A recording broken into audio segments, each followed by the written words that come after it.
Okay, here I am. Part two, or we're just gonna... No, we're not gonna talk 10 minutes. Listen, the Roger Brown, commanding officer, RCMP, New Brunswick. You remembered. Hey, that's good. I don't know if that's a good thing for you, that sometimes a lot of cops will like me to forget names. Listen, a lot of emotional pictures, a lot of sadness, the Coliseum, the funeral, everybody has their own pictures in their mind of what they will not forget. Where's Danny? Danny? Actually, it's interesting. Danny's went back to the kennels to be retrained with another member to go back on duty. So Danny, what's that? Back on duty as a police dog. Nothing? Well, I don't know where. Actually, it probably not. The kennels report to the training officer, or the commanding officer of Depot Division.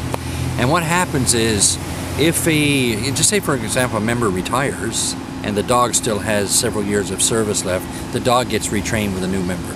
So Danny actually went back to Innisfail, Alberta, to the training kennels. Okay. And a new member has been identified to work with Danny, and so the two will be paired up.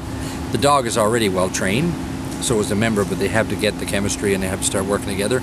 So Danny will be back as a police service dog somewhere in Canada, and when we actually figure out exactly where it's going to be, there'll be obviously the public will be notified as to where Danny is working, and the dog needs to go back to work. Like, those dogs are trained as police dogs, and you saw the emotion surrounding when the dog went to the Stetson, and I don't think a lot of people knew there was so much of a connection between. Listen, they're closer than most members. They spend 24 hours together, 24 hours a day together, every single day, and they went to the call that night. Dave was off, right? He was home barbecuing, and dropped everything and went to work, and the connection to the dog, you could hear the dog just whining, and really, you saw and the dogs are very, their smell is acute, as you know, and when Dave Stetson was held and you saw the dog go towards the Stetson, like, there was the connection, and that's probably the photo that was the most seen across Canada with respect to that dog. And but Danny will be back to work and back in a police vehicle with another handler and doing what he was trained to do. I even got tears in my eyes just thinking about it.